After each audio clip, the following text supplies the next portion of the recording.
I think growth comes from uncomfortable situations. And I'm grateful for whatever it was that I had in me as a little girl that always allowed me to just keep pushing, because my life would be drastically different had I not moved to Colorado. I'm Shyanne Orvis, and this is the Tom Rowland podcast.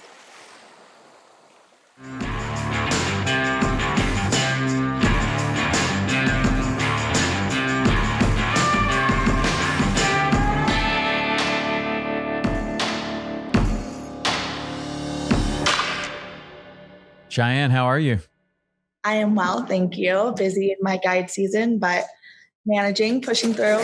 Right on. So Carbondale, that's where you're based? Yeah, absolutely. And that's right outside of Aspen? Yeah. So what are your main bodies of water that you're fishing out there? So primarily the Roaring Fork River, the Frying Pan River, and then the Colorado River as well. Mm-hmm. And I fished the Frying Pan before. And we waded there, but are you wading some trips and floating some trips? How does your kind of operation work? So as of right now, this is my fourth year guiding and primarily wade trips. I am trying to transition over to float trips. So this is going to be my first year being a float guide. I think I've got to sign off on 20 more hours on the boat, and then I can take my first float trip. So oh, really? So a little nervous. I'm excited. Yeah. So I've been seeing that on your Instagram that you're in the raft. Who dictates the requirements there? Is that the state of Colorado or? Yeah. So they've got a certain amount of hours that you have to meet, and they have to be signed by someone who is licensed to sign those hours. So it has to be an instructor or someone who's been guiding for well over 10 years. So. Interesting, because each state has differences. I was a guide in Wyoming, Idaho, and Montana. I had all three of those places, and each one of those states was so different from one another. Like Wyoming, basically, I don't think you even had to be an outfitter or a guide. Like you could just do whatever, but there were differences in the water. Like they own the stream bottom in Wyoming, and then you go to Montana, and then it's like the high water mark, but you have to be an outfitter. And then in Idaho, there was kind of a mixture of those two things, but then there was like a transferable permit for each river. So I don't know. It's very strange. So what is it like in Colorado? As an outfitter or a guide, do you have to have a guide license or an outfitter license? What is the regulation on that? So the regulation is you have to go through an outfitter, or you can obtain your own license as an independent guide, but then you have to have permits for specific stretches of the river. So I'd have to have a permit for the Roaring Fork and the Frying Pan, and there's very limited amount of permits given out. So I think you can't obtain a permit for the Frying Pan. So if I did want to be an independent guide, I wouldn't be able to guide that river or a certain stretch of it. So it goes by the river, and then you have to have a specific permit for it. Yeah, kind of like Idaho. So how did guiding start for you?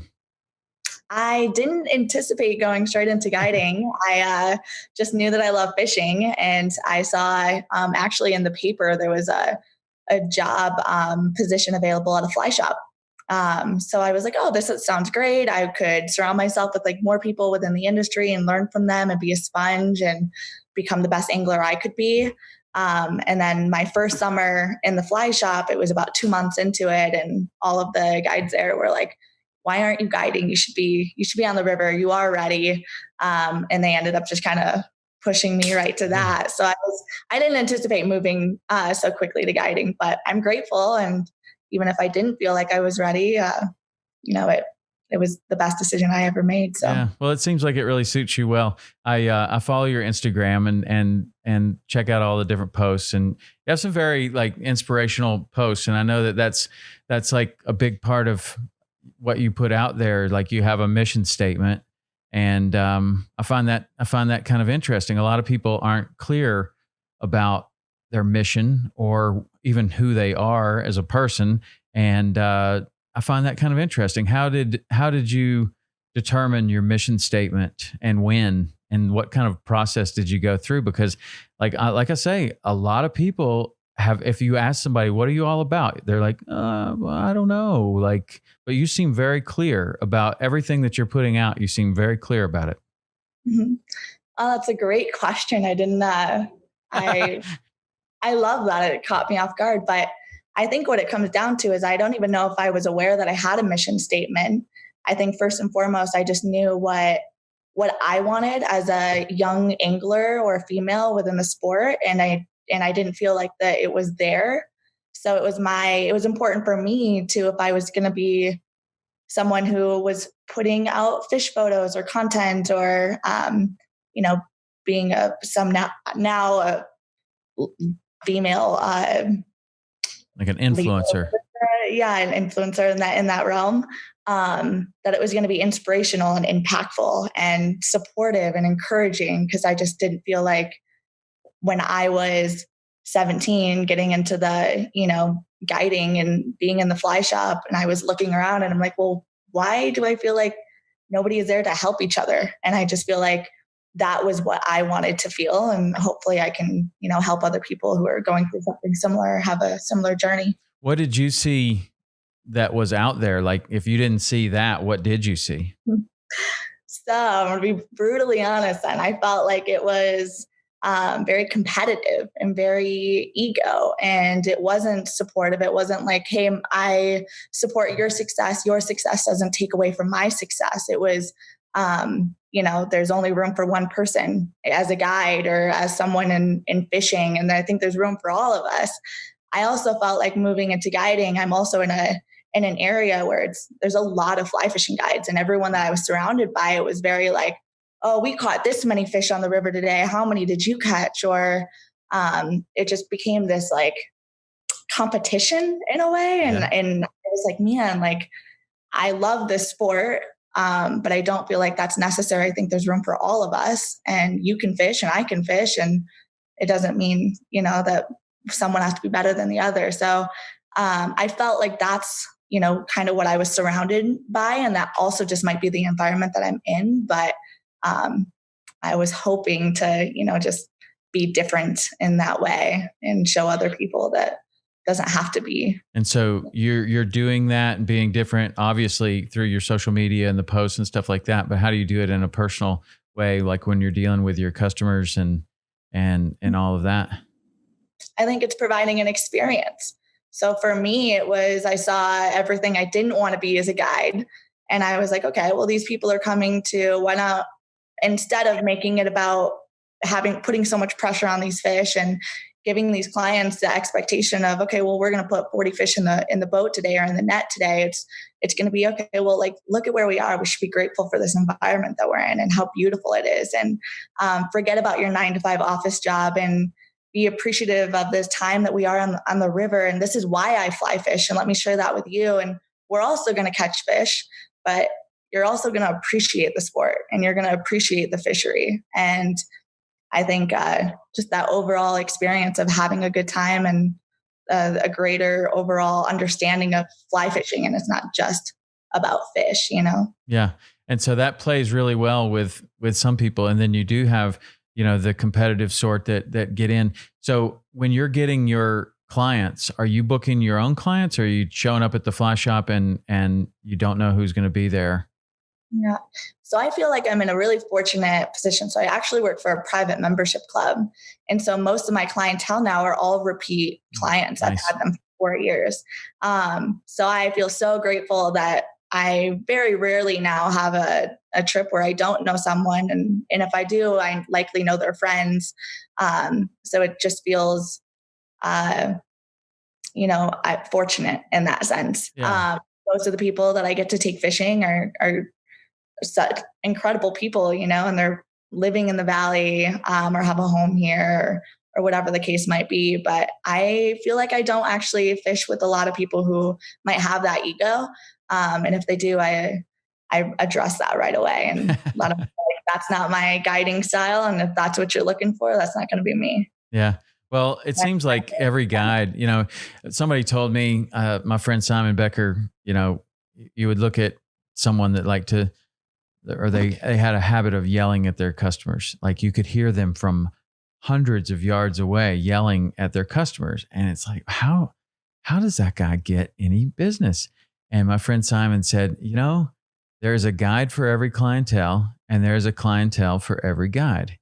And I thought about that. I was like, well, I guess, like maybe that's what some people like. They want to get out there and they want their guide to razz them and, have this, hard ass attitude. And I guess some people would like that because the guy stayed busy for 40 years. Like he had a clientele and they like to get yelled at. But then there are others that absolutely don't like that. And I kind of feel like if you stick with it long enough, then you kind of draw to you the anglers that appreciate your guide style and that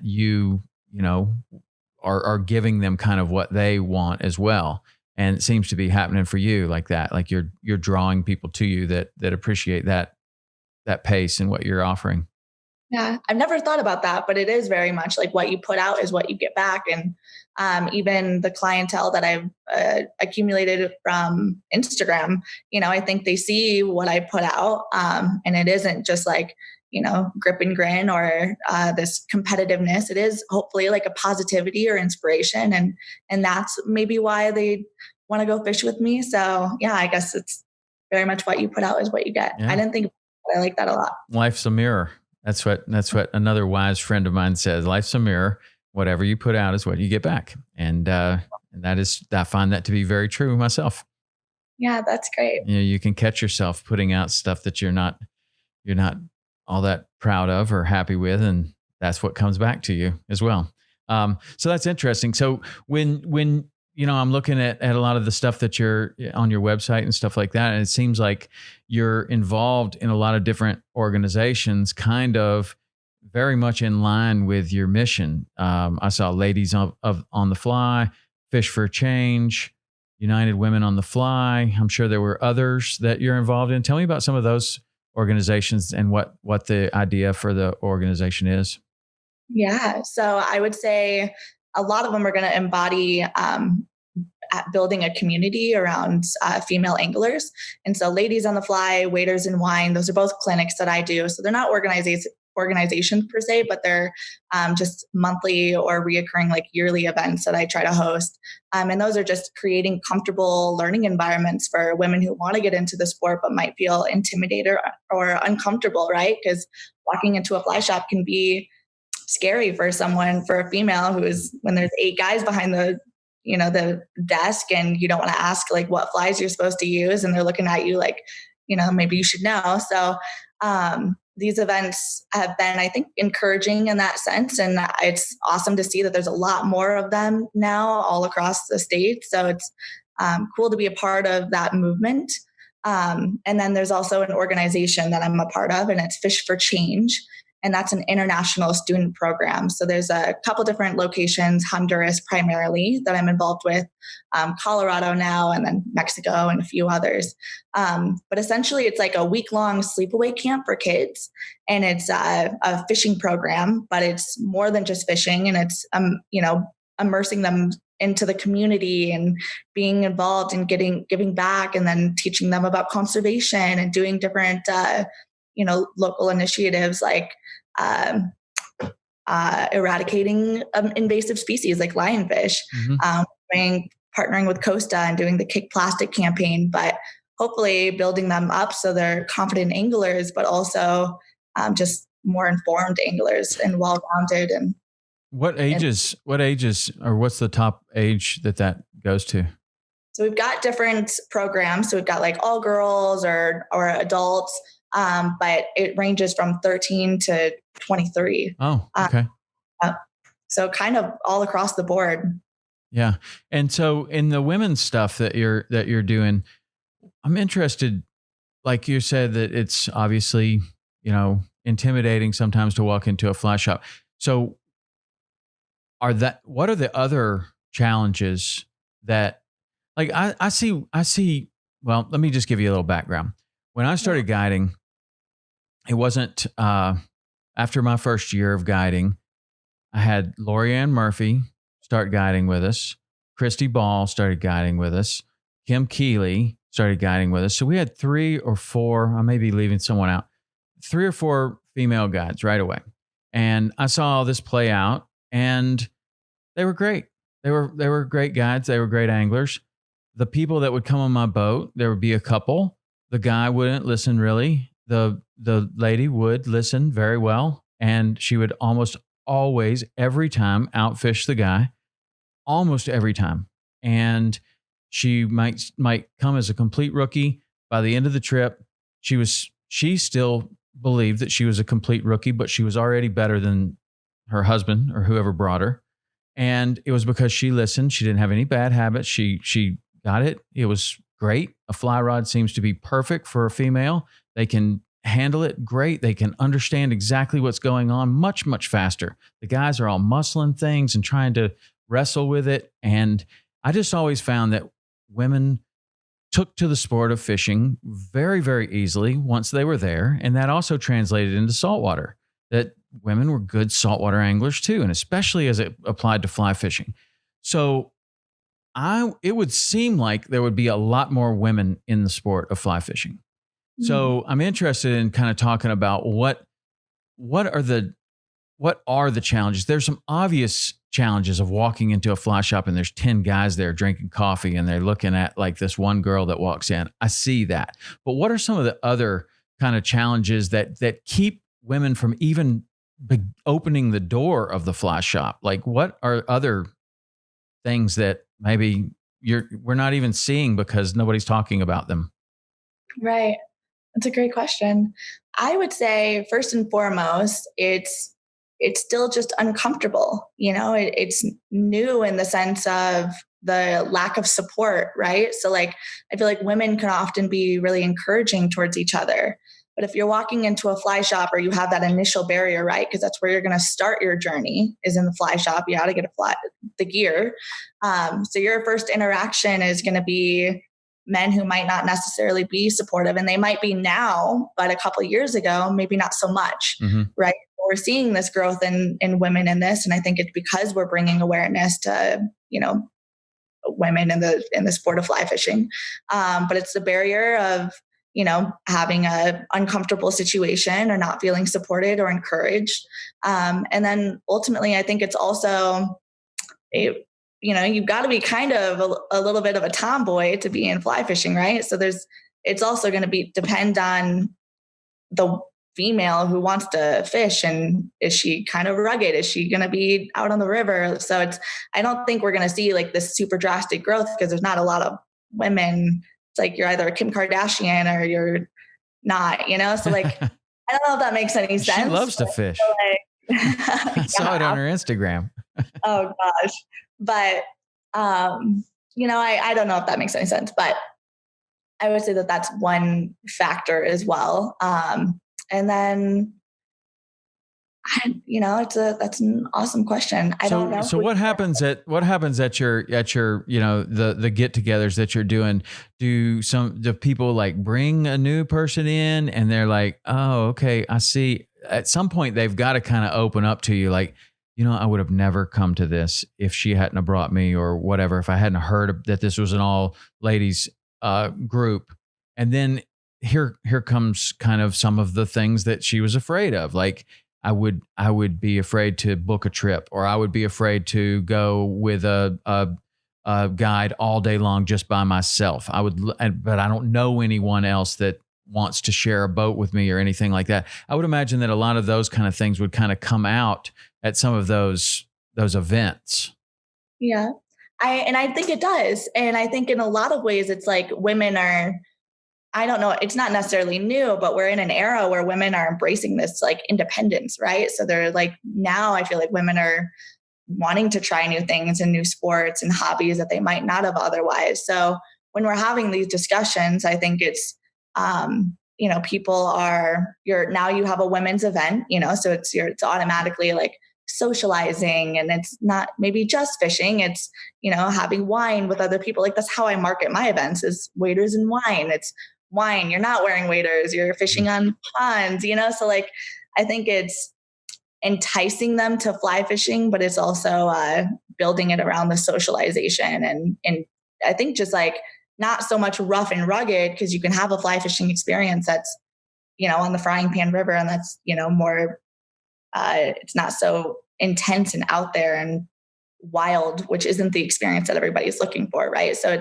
I think they're just now realizing that there's all these aspects that fly fishing embodies, and it's not just this like hardcore extreme, which some of us like and some people don't. So Yeah, well, it can be, but it can also be pretty easy. I mean, like yeah, you just sit in a boat and somebody rows you down the river all day. Like my wife likes to fish, but she also likes to sit there and read a book or watch the river go by. Sometimes I do too. Like it's pretty sweet to sit back in the back of the boat and not do anything, especially if you've been rowing all summer or if you've been poling for a long time. Then you just kind of relax. I find the river to be incredibly relaxing. But well, that's cool. You've obviously done a lot of work there with the women, and I'm sure that that's going to continue because you're definitely super committed to it, and that's super cool. So let's back up a little bit because in a lot of your posts and on your Instagram too, you talk about your childhood and how you got to almost said California, not California, Colorado. And you talk about how you got to Colorado. And wondering if you would kind of walk us through that. Yeah. So I think originally, I guess I'll just start from the beginning. I had kind of a difficult childhood, and I moved around a lot as a little girl. When I was 12, I actually went through foster care. So I moved around from the years of 12 years old to 17, and lived in probably 7 different homes. And periodically through that, fly fishing was kind of like this saving grace for me, but I didn't really get into it. It seems like, tell me how that fit in there, because it doesn't seem like fly fishing and foster homes necessarily would go together. Thinking, how did that work? Did some of the foster homes, were they fly fishermen, or where were you? So I guess I'll start from the very beginning then. Okay. My grandfather actually taught me fly fishing when I was a little girl. So fishing is huge in my family, fly fishing and conventional. Both my parents were avid anglers themselves. It's just my immediate parents who weren't fit to be parents. So I dabbled with it as a little girl. So I knew what fly fishing was. So then when I was 12 and, ended up moving around, I had a friend in different schools who fly fished. And I feel like if you fly fish and you hear somebody else talking about fishing and you pick up on other people's passions or what they're doing. And I've always been just very outgoing and invite myself to things. So I'm like, oh, so you fly fish, and I fly fish before. Like, do you want to go? So I would go if I had the opportunity or if I connected with someone who did. And then as I got older, when I was 17, I just knew that I didn't want to live in that environment, and I was able to move out and go my own direction. I was living with my sister at the time, and she was super adamant about me going to college, and I just wasn't ready yet. So ended up buying a one-way ticket to Aspen, Colorado, of all places, going from Flint, Michigan to Aspen. It's quite a culture shock. Wow. How did you pick Aspen of all places? How did you pick that? I actually didn't know what I was getting myself into. Yeah. I had overheard someone who, her brother was a lift operator in Snowmass, just outside of Aspen. So in my head, it was an escape. So I didn't know anything about where I was going. I was just like, okay, well, Snowmass, there's this job opportunity that I could apply for. Found the job, applied for it, and got a call back a week later. And got it? No, I was as a lift operator. But you got the job that you heard about? Like, yeah, I just applied for it. You totally manifested that all the way from Flint, Michigan. You totally did that, don't you think? Like the one job that you heard about, and you book a ticket to this one place and apply for that one job and you get it. That's amazing. I mean, it was a $12 an hour job. It doesn't matter. I mean, that's amazing. I hear about kids that I mean, even today they have all this opportunity to go to all these different places and they just don't. And like, I find that to be really cool that was like your one. I mean, what would have happened if you didn't get that job? Like, I think about that every day, but I was always a dreamer. And I remember sitting with some of the people that I lived with And my entire life, people were always like, everybody that I lived with was like, you're too much of a dreamer. Like, that's not realistic. You're never going to live that life. And I'm like, I love being outside. I like playing. I'm like, I know that there's more to life than this shithole. And that's all I knew. So when I heard about this, I was like, well, why not? Like, why wouldn't I try to apply for this and figure it out? I think growth comes from uncomfortable situations. And I'm grateful for whatever it was that I had in me as a little girl that always allowed me to just keep pushing, because my life would be drastically different had I not moved to Colorado. Yeah. So you get this job and you're 17, and do you have any place to live? Do you have, that They seems like, employee housing, okay. Which was like so when I heard about it, I also knew that he lived in employee housing, and when I thought about it, I thought it was in the middle of nowhere. It was in the woods, and there was like one lift. I don't know why I didn't know anything else. How would you? I was going to live off ramen noodles and barely afford to pay bills. But all I knew was like I was going to do it and I was going to figure it out. And if it failed, right? Like, no harm. You just go back, or you just go home, or whatever. You figure something else out. But I think I just didn't have fear in that sense. It wasn't scary to me until I was on the plane. And then I was like, oh shit, this is real. Then I cried and was like, I'm like, what's the right thing? Like, maybe everyone was right, and that I am a little bit of a dreamer, and I probably should have thought this through, but I'm glad that I didn't. So you get out there, you get this job. It comes with a place to live. How long is it until you look around and you're like, I am doing this. Like, I'm doing it. Like, I'm doing exactly what I said I was going to do. Yeah. Not long after. And me being the dreamer that I am, I only lasted at that job for maybe 2 months. I looked around and I was like, okay, well, I'm not going to eat ramen noodles. And I know that I'm worth more than $12 an hour. So like, what's next? And so I just found other opportunities.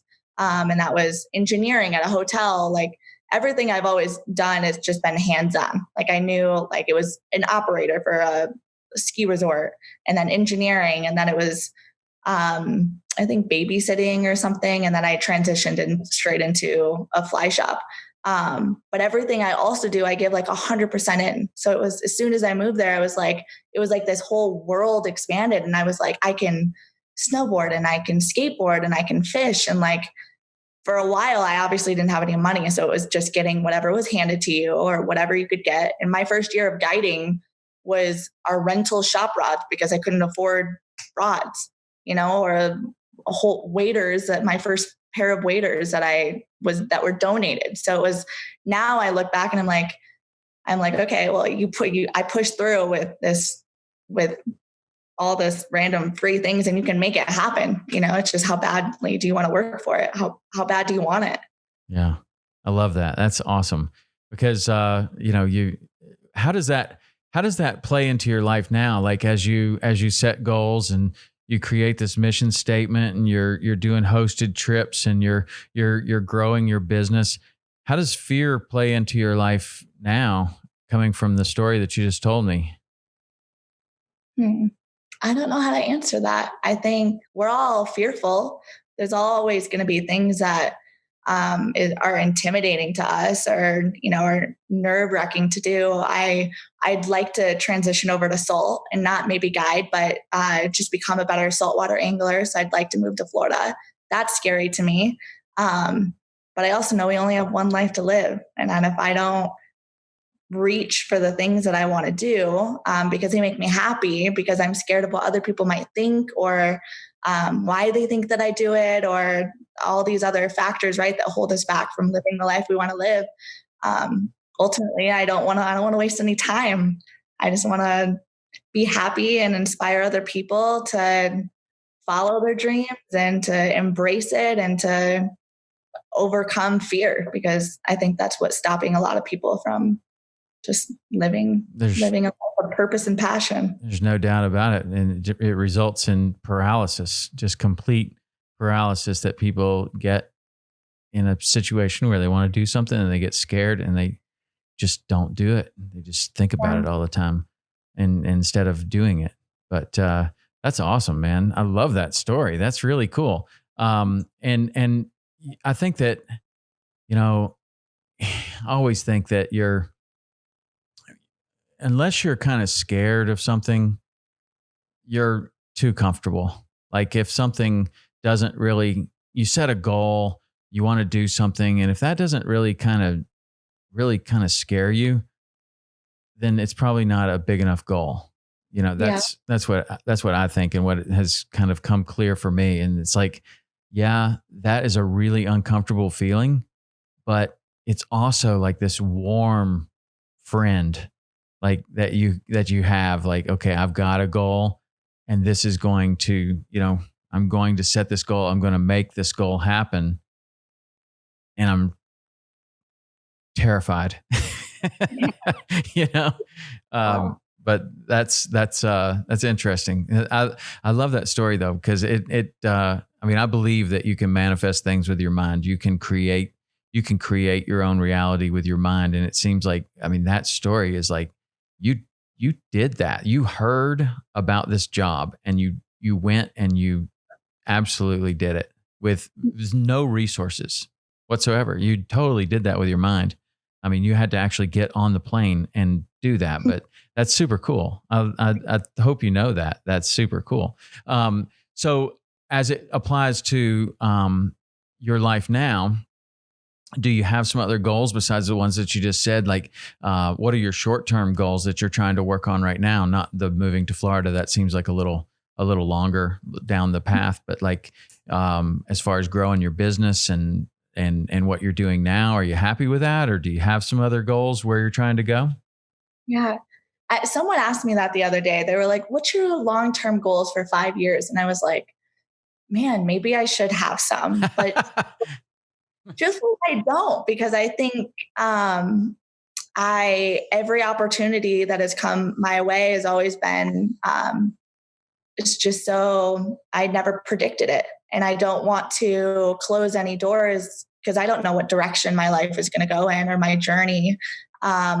But I know my values and the impact that I want to make and the difference and who I am as a person and my story. And as for like tangible goals, I think it's just I don't really have any, and I don't think I really want any. I think I just want to live a life of happiness and love and kindness, and whatever comes my way, I'm grateful for that opportunity, but I don't want to get so lost in what's to come and forget about being grateful for this moment now. Right. You know? That's good. It's all about, you can get too caught up in the past, you can get too caught up in the future, and not enjoy the present, for sure. And it sounds like you're a very grateful person, and it shows through in a lot of the stuff that you're putting out there, but also in what you're saying. So I feel like if you really want to inspire people to the highest degree, you should make something happen that is completely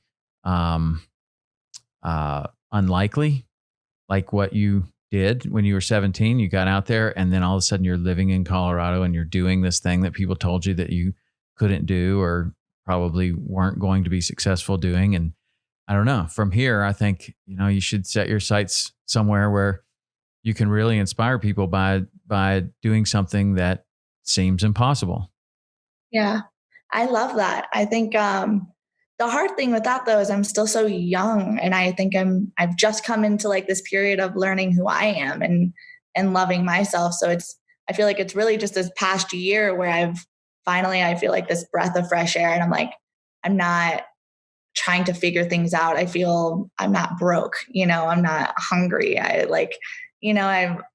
just kind of playing catch up in that regard, and just being grateful for now. And now it's, how can I have more of an impact on these things that are important to me? And ultimately, I think that would go in a direction of foster children, or, and how can I get children involved into the sport who don't have the means? And that's where I think that holds a lot of, excitement, or, that's part of my purpose. But I think it's just going to take a little bit more time for me to figure that out and how to integrate that into my life and how to create that reality. But I do know that it will happen. And it kind of goes along like your manifestation. Like I can feel that. Mm-hmm. And I know at some point in my life, that might be a year from now. And that idea is going to come to my head and I'm like, okay, this is it. This is what I should do.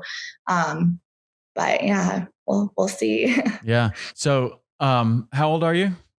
I'm 24. 24? Wow. Yep. You do have a lot of time left to do whatever you want to do. That's awesome. 24. So I was thinking that you really remind me of Lorianne Murphy. But she was probably older than 24 when I was guiding with her. Yeah, probably a little bit. Anyway, do you know her? I do. Yeah. Personally, but have you ever gone down to fish with her in where is she? She's in Honduras, or where is she? I don't know. I don't know where her home base is. Yeah. Well, she's got a saltwater gig going. Gosh, where is it? Belize? Somewhere like that. I'm sorry, Lorianne. I forgot where you live, but you should go. I ran into her at ICAST a couple of years ago, and it was great catching up with her. But she did a lot of the same. She had a lot of the same things. You know, she knew exactly who she was, and it's one of the things that I most respected about her is that she just knew exactly who she was. She wasn't putting on any fronts for anybody. She knew exactly who she was. She knew exactly what she was there for, and she did it. You know, she totally did it. So I don't know. You remind me of her a lot. Thank you. I appreciate it. Yeah. So that's cool. Tell me about the hosted trips that you do. Yeah. So I do. My focus right now was female hosted trips, and then I expanded to co-ed hosted trips. And I haven't done one yet. It was supposed to be in May, but obviously COVID kind of postponed that. So that's going to be in October. But new to the hosted trip world. But I partnered with Ascension Bay Lodge, and that's where I was doing my trips to Mexico for a week.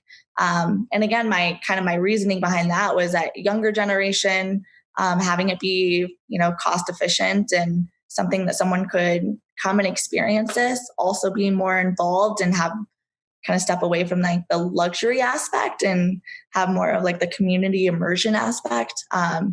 And just also make it affordable. So if someone wants that opportunity, it's obtainable and it's not, outrageous. But yeah. So some of these other things that I see on your Instagram, though, like Dorado and some of the other things, how are you doing those trips? So I was assuming that those were hosted trips, and that's where you were getting all of that content and catching all those fish. But maybe there's another part of your story that I don't know. Like, how are you going to all these other places? So those are content missions, or like checking them out for hosted trips. So I kind of proposed that idea to Argentina and Patagonia, both those lodges down there. And I think the unique niche that I'm tapping into is my social media audience, which I think is a lot of people who are maybe in my age range, and who might not have like the money to travel to places like that. So it's having those hosted trips that are affordable.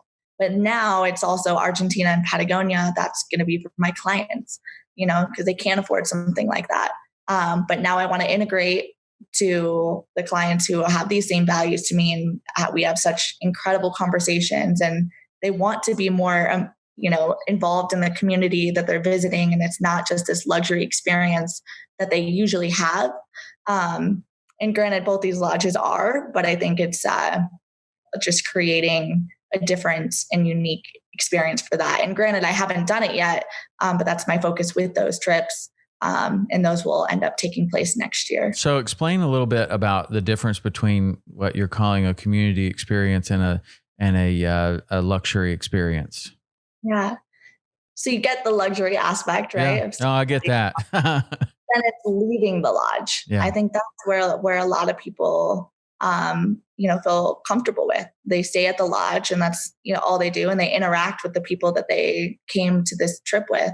I think it's leaving the lodge and doing something different. Maybe that's volunteering, or being involved with a local organization that's in conservation, or whatever it might be. I think it's a different aspect, and it might not be as appealing, but I've got a lot of clients who have expressed these are very wealthy people, and they can afford to do whatever they want, but they're like, this I want to do something that's more purposeful.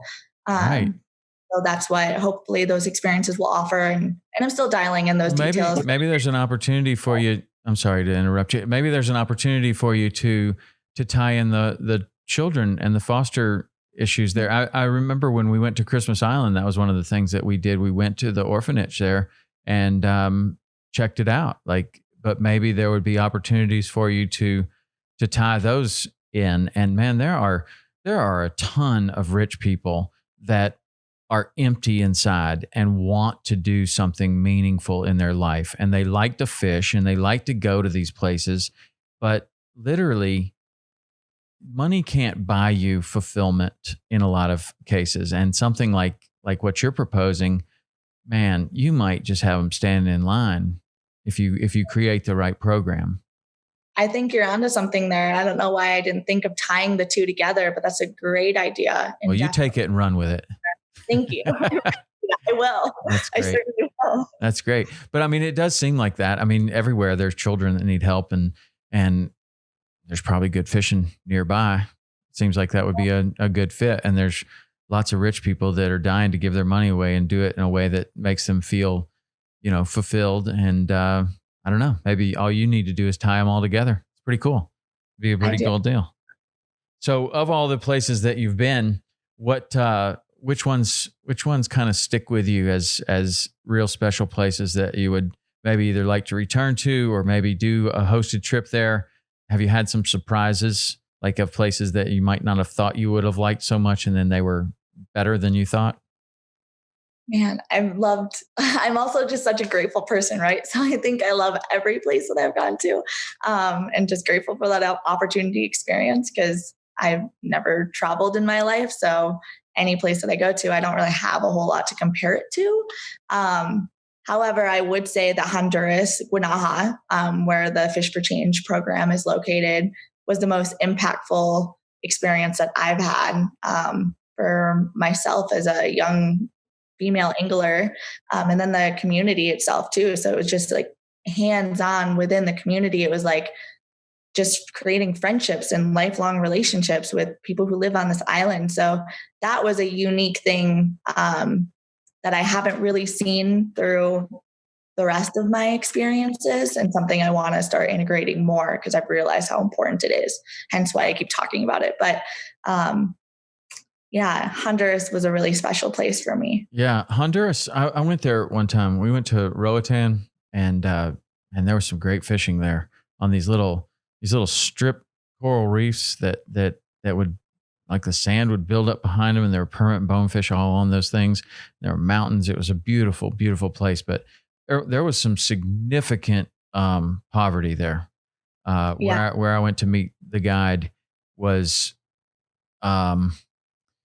shocking, really, because we were like at this dive resort, and I wanted to go fishing, so I set up this fishing trip, and it was like I don't know, we had to drive like 30 miles, and so my family's driving me, going to drop me off at this place, and then come back and pick me up, and we pull into this place, and it was shocking, the poverty there. I was not expecting it because we hadn't seen it anywhere else on the island that we had been thus far. And we went over this hill and down into this little town, and man, it was really rough. And then they had a couple of hurricanes that went through there too. And I thought about those people, man, just like, man, that was rough. Is that kind of what did you see in Honduras that was so important to you?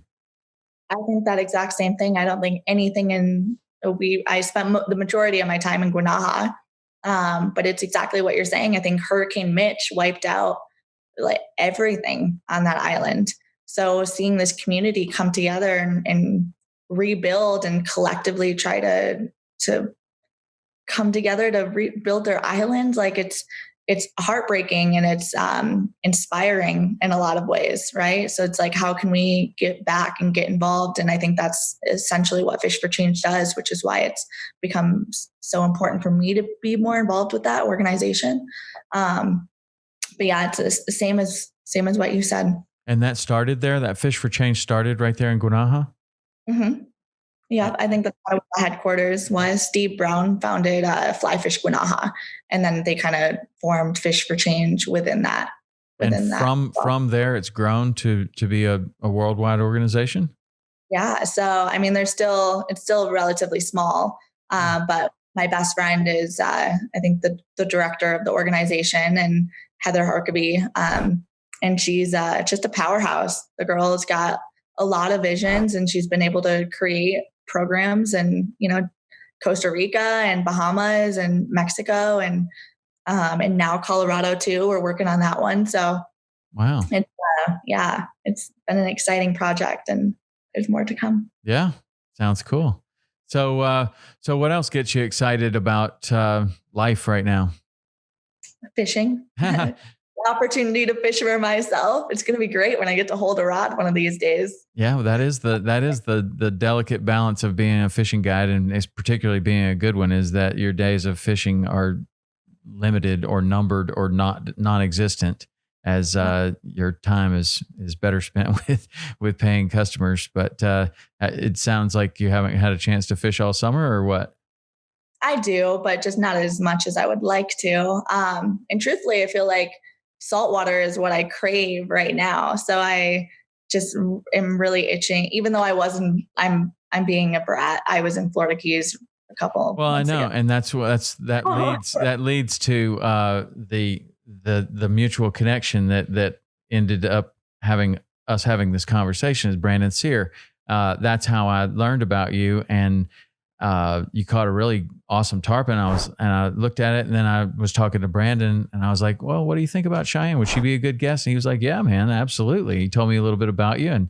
And so that's what led to me looking you up. But what did you think about the Keys?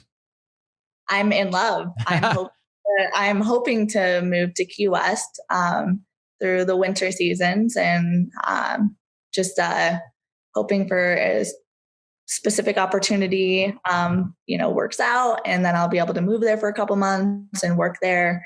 And granted, I'm like well aware of, I have no expectations of fishing while I'm there, but I really just want to learn. And like being in that environment and being around Brandon and just Kat and Nat with the angling company, I've never felt so, it goes back to kind of what we said originally. Like I've never felt so supported and believed in.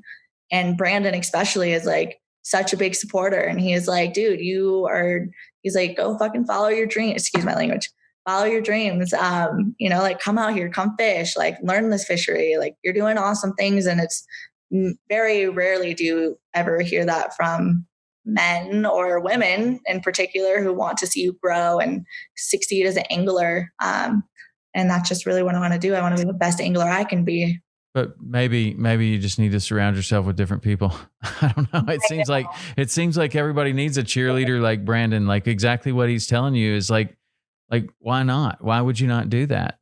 It seems like, I don't know, moving to Key West and working there, and you'll get out fishing. You'll fish a bunch.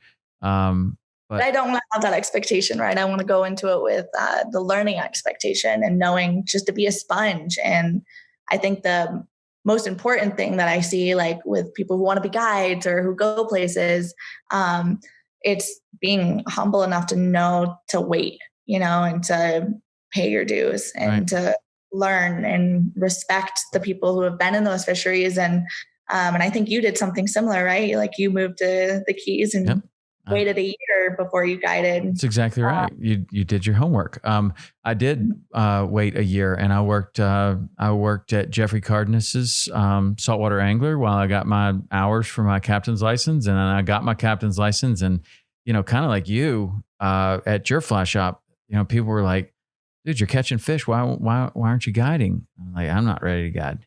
Not ready to guide at all. Not yet. And I just didn't feel like I was ready. And that was some of the advice I got early, was don't do it until you're ready. And so I had just made this mental decision that I wasn't going to guide that year. And I got talked into it. One day I was at the shop, and Peter Corbin, this is the story of my first trip. Peter Corbin, who's a really well-known artist, he had been coming in and selling Jeffrey paintings and art and books and all kinds of stuff. And he was spending a lot of time in Key West, and he was friends with Marshall Cutchin. And so I would hang out with Peter, and he's like, you know what? I want to go fishing tomorrow, and Marshall's all booked and everybody's booked. I want to be your first trip. I'm like, I'm not ready, Peter. I'm not ready. I'm not guiding. And he's like, let's just go for a half day. Oh, okay, I'll do it. Okay, I'll take you. And he insisted on paying. I would have taken him for free. And he goes out, and we pull into this place, and I think we're going to fish for barracuda. And I'm like, Peter, I see a permit. So we fiddle around and change the fly and get the different rod, whatever we had to do. And we go over there, and he catches it on fly in the first 30 minutes of my first guided trip ever. And I was like, wow, that's pretty awesome. And so I have that picture. And then we looked for some more barracudas for a while and didn't find any, and went to another flat and started permit fishing there. And he caught another one. Oh my. Yeah. That's impressive. Yeah. So 2 permit on fly. And so we go back in, we have a nice lunch. We go back to the shop, and he tells everybody, like, I caught 2 permit on fly. And they were like, what? He said he wasn't ready to guide yet. And I was like, I don't know what happened, because I had never done that before. And, I was poling around basically without anyone on the bow. So I don't know. I mean, I was finding some fish, but I don't know. It just happened. Like it totally just happened. And, but it got me off to a pretty good start. And, I think that is part of paying the dues, but I'm a big believer in paying the dues. And I'm a big believer in exactly what you said of, if you move into a new area, you have to pay your dues, and you have to develop that respect from the people around you. And that respect does not come cheap. Like when I started, it was basically the social media was, is your trailer there before all the other ones? And is it there after all the other ones left? So you got there before and you left after, and you did that every single day. And that's how you developed some respect, and then didn't run over anybody on the water, and you didn't cause any problems, and you stayed away from everybody, and you gave, you let them have it instead of you barging in there, because that never works. But the paying the dues, that's big. Tell me how the paying the dues played in guiding in Colorado. I'm glad you asked that, because I was actually going to say I learned that the hard way. Like I worked in the shop, and I expected to work in the shop longer. And then when the guides that I was surrounded by were like, why don't you go and guide? And I was like, well, like, okay. But there were a lot of disapproving guides in the valley who didn't feel like I was ready. And then I think that also plays a part in how quickly my social media, career has become kind of what it is. And in a lot of ways, I think I lost a lot of respect they lost respect for me, because I am 24 and I'm doing hosted trips and partnering with companies. And from their perspective, I can see why they would be frustrated. But from mine, I think I just grew up in a different era. And I think I did things the best that I could, and I would hope that they would understand or be supportive, because I never had any intent of like coming in and thinking I'm a hotshot best guide.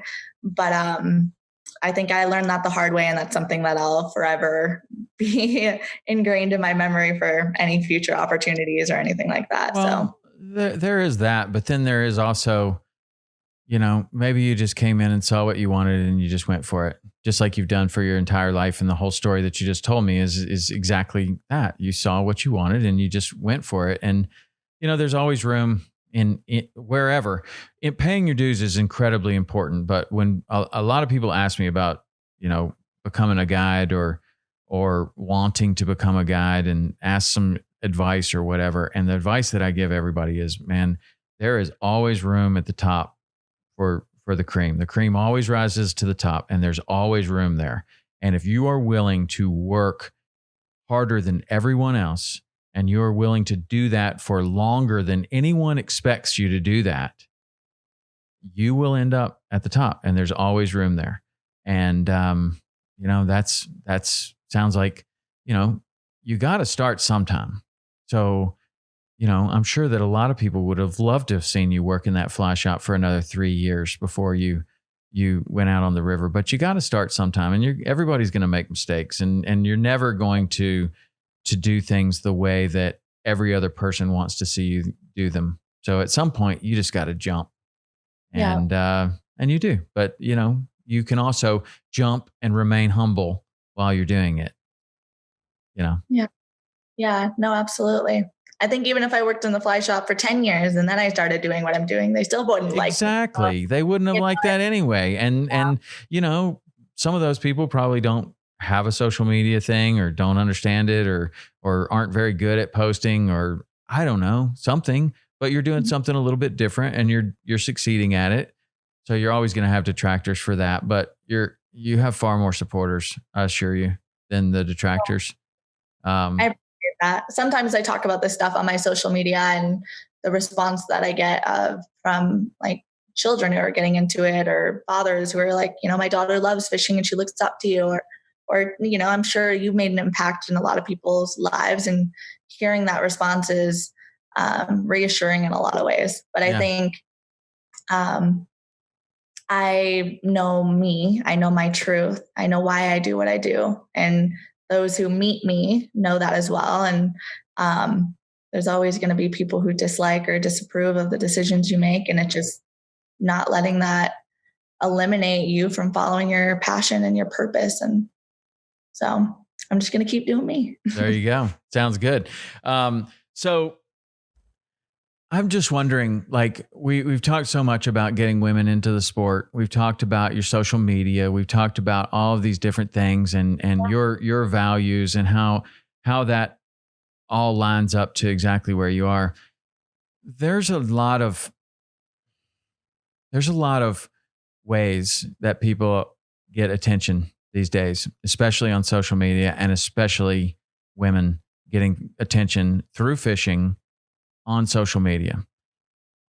Bikinis, all kinds of, you name it on Instagram. I'm just kind of wondering, like, what you think of that kind of aspect of this business. Does it help to get women into the business? Does it hurt to get women into fishing? Or I shouldn't say into the business, but does it help to bring women into the sport of fishing by seeing other women fishing regardless of what they're doing or wearing? Or does it hurt the sport? Do you have any thoughts on that at all?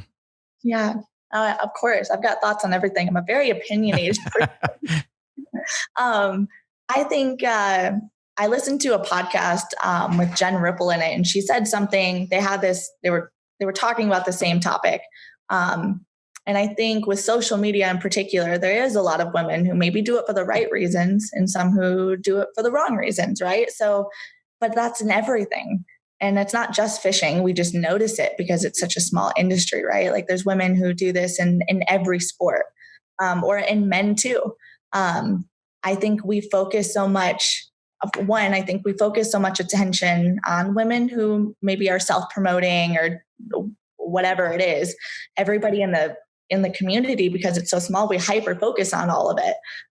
So then we're giving an additional attention to maybe those who aren't doing it for the right reason. So I think it's like the FFBI account or all these negativity accounts that kind of like bully people within the fishing space. If you're aware of all of those accounts, it just draws this negativity and this attention to something that I think we should just be focusing on people or organizations or whatever who are doing good.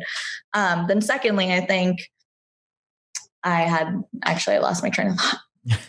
So no, I'm not sure. Okay. Give me a minute. It'll come back to me. Yeah, I'm sure it will. But I never know what to think about it, because on the one hand, maybe more women fishing is just great. And it doesn't matter what they're wearing. And on the other hand, maybe it is,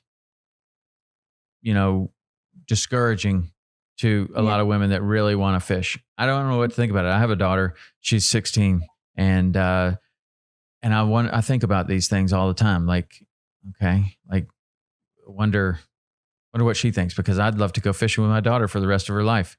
And Instagram is huge, and it's everywhere. And it's like you say, it's in every sport. It's in every every account for whatever activity you want to do, you can see, that those type of posts. And I don't know what to think about it, really. If it's good, if it's bad, I don't have an opinion on it, really. I don't know. Yeah. I don't know either, but I do remember. So what Jen said in this podcast was those who are doing it for the right reason are going to be here for a long time. And those who aren't going to last long anyways. Right. So I think if we are seeing someone who, like, a lot of people think that I'm not doing it for the right reason. Right. So I think if I wasn't, I wouldn't be here still. I would have ended my career a year after I started or whatever it was. So she made a great point when she said that, because if you're not truly passionate about something, there's no way you're going to fly fish for the rest of your entire life if you don't truly love fly fishing. Right. And then ultimately it's just always going to be there. It is what it is. And the more we pay attention, what we pay attention to is what becomes important to us. And so if we're paying attention to, women who are maybe sexualizing themselves or drawing attention in the wrong ways or doing it for the wrong reasons, then that is what we're going to become. And so the more that everyone in the fishing world is talking about that, and we're not focusing on the things that are positive for the community, like, what direction are we going to go in right now? And I think ultimately it's up to all of us within the industry or this community or this sport, how we're going to pay attention to, these things. Got it. Take the high road. That's what I say. Take the high road. Okay. So, man, I really appreciate you spending this much time with me, and I love your story. It's awesome. I want to ask you a couple more questions before we close out. But one is, do you have a book what is the book that you've given to someone the most? Do you have a book that you give to people? I love reading, actually, but my biggest thing is I never remember titles. So a lot of my books are within like fiction, or they're like self-help spiritual books. I actually really like, if I can remember the title, but it's like the 12 something about leadership. I can't remember, but it's like your values within yourself. If I can remember, I'll tell you. Is that Jordan Peterson's book? If I Google it, maybe I'll know. Okay. Well, I'm interested. So take your time, because he had a book that was 12 something. Well, I'll take a peek. In the meantime, what is your other question? Well, I just want to know, if you were to blue sky it this time, maybe 2 or 3 years from now, what do you think that your life would be like? What do you mean by blue sky? Just no limitations. Just exactly the way that you would want it to be, like a blue sky. In 2 or 3 years from now, it would be hopefully revolved around a lot of love, because I love love, and kids and feeling. As weird as it sounds, I never felt loved for most of my life. So it's like my purpose or passion is to make other people feel loved, because I know what it feels like to not feel that. So with that comes inspiring and giving other people a safe space and making other people feel important or welcomed or encouraged. And I don't know what that really embodies, but I hope my life has a lot of that in it. Because that's when I'm happiest. That's awesome. A whole lot of fishing, saltwater fishing, hermit. Well, I'm sure you're going to make that happen. Well, did you find the name of the book? No, I didn't, but we can just do another podcast sometime just to talk about this book. Yeah, we will. Okay. Well, that's awesome. Well, I want to thank you very much for that and honor you for telling your story, man. Is a great story. And you really put it out there. Like, you really did manifest it with your mind. I really, truly believe that. And it's cool to see, because I've done that a few times in my life, and it's cool when you see it so clearly that other people have done the same thing. So I really think that that's super cool. And I wish you all the very best. And I'm sure you're going to make all that happen for yourself in your life. And maybe I'll see you down in Key West. Thank you, Tom. I appreciate it. You're welcome.